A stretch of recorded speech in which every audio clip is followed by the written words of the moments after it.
भाभी को खाना बनाने के लिए तो सीढ़ियां चढ़नी पड़ेंगी।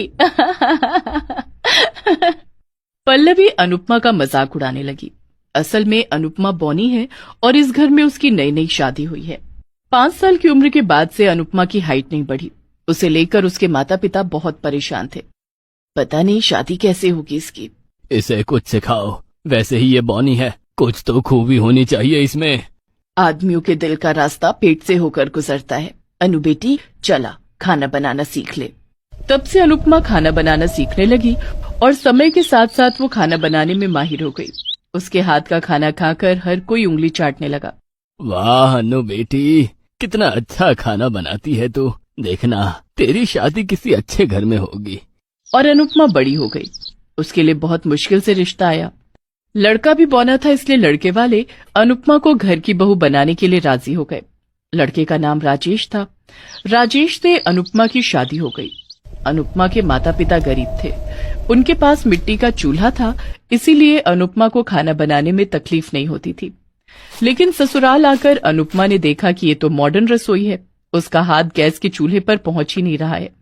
ये देखकर उसकी ननद हंसने लगी। बॉनी भाभी, लगता है आप खाना नहीं बना पाओगी। तभी उसकी सास जानकी आई और बोली, खाना नहीं बना पाएगी मतलब? खाना बनाने के लिए तो इसे लाई हूं मैं। माँ जी मैं खाना बना लूंगी, लेकिन मेरे हाथ ऊपर तक नहीं पहुंच रहे हैं। ठीक है, मैं तुझे एक कुर्सी लाकर देती हूँ, उसके ऊपर उठकर खाना बना। जानकी ने एक कुर्सी लाकर दी। अनुपमा उस पर चढ़कर खाना बनाने लगी। पल्लवी ने हंसते हुए कहा, भाभी आपका नाम आपसे बड़ा है, अनुपमा। अनुपमा को यह सब सुनने की आदत है। उसने कुछ नहीं कहा। रात को वो अपने कमरे में गई। उसका बौनिया पति राजेश बिस्तर पर था। राजेश ने कहा, सुनो अनुपमा, मुझे पता है कि लोग तुम्हें लेकर मजाक उड़ाते हैं। मुझे लेकर भी ये लोग हमेशा से मजाक उड़ाते आए हैं। मुझे पता है जी, हम जैसे लोगों के साथ तो ऐसा ही होता है। राजेश ने अनुपमा को गले लगा लिया। इतने दिनों में एक दूसरे को प्यार करने वाला मिला।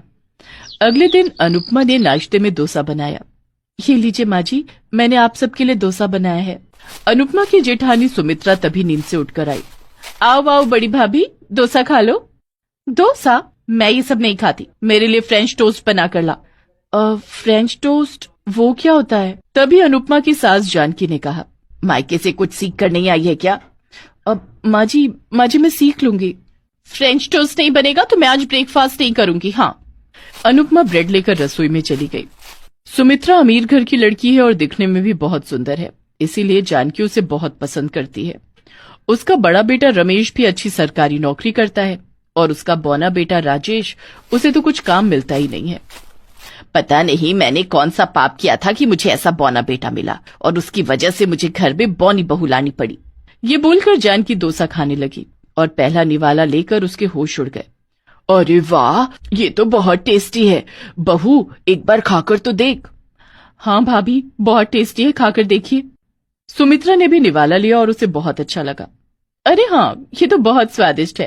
ए अनुपमा, फ्रेंच टोस्ट रहने दे, मैं यही खाऊंगी। ये सुनकर अनुपमा मुस्कुराने लगी। राजेश ने कहा, अनुपमा, तुम्हारे हाथ में जादू है, रसोई में घुसते ही तुम कमाल कर देती हो। इसके बाद से सुमित्रा अनुपमा को बहुत परेशान करने लगी। वो पूरा दिन आराम करने लगी और अनुपमा अकेली सब काम करती रही, लेकिन उसने किसी से कुछ नहीं कहा। एक दिन जानकी का बड़ा बेटा रमेश आया और बोला, माँ, मुझे नौकरी से निकाल दिया है, मैं बिजनेस करना चाहता हूँ, मुझे जमीन जायदाद का हिस्सा भी चाहिए। रमेश के मन में पाप था। वो ऑफिस से सामान चुराता था, इसीलिए उसे बाहर निकाल दिया गया और अब वो जमीन जायदाद में हिस्सा मांगने लगा और सब कुछ अपने नाम कर लिया। इस बात से राजेश गुस्सा हो गया। भैया, आपने जो हिस्सा लिया है वो मेरा है, मुझे उसकी जरूरत है। अच्छा, अब जबान लड़ाने लगा है? ये क्या तेरी बीवी सिखा रही है तुझे? रमेश ने राजेश को एक फूटी कौड़ी नहीं दी और राजेश के साथ साथ अनुपमा को भी घर से निकाल दिया। जानकी ने कुछ नहीं कहा। इन दोनों से पीछा छूट जाए यही अच्छा है, इसे तो बचपन में कहीं फेंक देना चाहिए था। अनुपमा और राजेश बेघर हो गए। अब क्या करें अनुपमा, अब तो हम मर जाएंगे। नहीं नहीं, आपने ही तो कहा था कि मेरे हाथों में जादू है, मैं खाना बनाऊंगी। लेकिन कैसे, हमारे पास तो फूटी कौड़ी नहीं है। चिंता मत कीजिए, मेरे पिताजी ने शादी के वक्त मुझे एक सोने का हार दिया था। मैंने ये बात किसी को नहीं बताई, नहीं तो जेठानी मुझसे ये भी ले लेती। अरे वाह, तुम तो बहुत शातिर हो अनुपमा। अनुपमा ने उस हार को बेच दिया और उन पैसों से एक ठेला खरीदा और दोनों मिलकर उस ठेले पर फास्ट फूड बेचने लगे। उन्होंने ठेले को नाम दिया बॉनी बहू की रसोई। अनुपमा खाना बनाने लगी और राजेश उसकी मदद करने लगा। आइए आइए, स्पेशल बॉनी बहू के हाथ का खाना खाइए। लोग आने भी लगे और खाने भी लगे और सभी को खाना अच्छा भी लगने लगा। अरे वाह, इतना स्वादिष्ट खाना! क्या तुम हर रोज मेरे ऑफिस में दोपहर का खाना डिलीवर कर दोगे? हाँ हाँ, क्यों नहीं। देखते ही देखते बॉनी बहू की रसोई बहुत फेमस हो गई। जगह जगह से फूड ब्लॉगर खाना खाने आने लगे। तो आप देख सकते हैं दोस्तों, इस बॉनी बहू ने बनाया है कमाल का खाना, जिसे खा करके हम हो गए हैं दीवाना। अगर आप भी खाना चाहते हैं ऐसा खाना, तो आपको पड़ेगा यहाँ आना। ऐसे ही राजेश और अनुपमा बहुत अमीर हो गए। उन दोनों ने घर भी खरीद लिया। उधर रमेश बिजनेस से ज्यादा जुए पर ध्यान देने लगा, लेकिन जानकी ने अपने लाडले बेटे से कुछ नहीं कहा। और ऐसे ही एक दिन रमेश सारा पैसा जुए में हार गया और वो सभी रास्ते पर आ गए। राजेश को पुलिस ने गिरफ्तार कर लिया और जानकी, पल्लवी और सुमित्रा खाने के लिए रास्ते पर भटकने लगे। इतने में एक दिन वो बॉनी बहू की रसोई के सामने आए। मैंने जिस बेटे और बहू को नालायक समझा, उन दोनों ने अपने दम पर किस्मत बना ली और जिसे लायक समझती थी उसने मुझे रास्ते पर ला दिया। इतने में अनुपमा वहां आई और बोली, माँ जी आप लोग यहाँ क्यों खड़े हैं? आइए दुकान पर आइए, मैं खाना बनाकर खिलाती हूँ। अनुपमा ने तीनों को खाना खिलाया।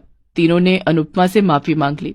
अनुपमा ने कहा, कोई बात नहीं, गलती तो सबसे होती है। आप हमारे परिवार हैं, आज से हम सब एक साथ रहेंगे।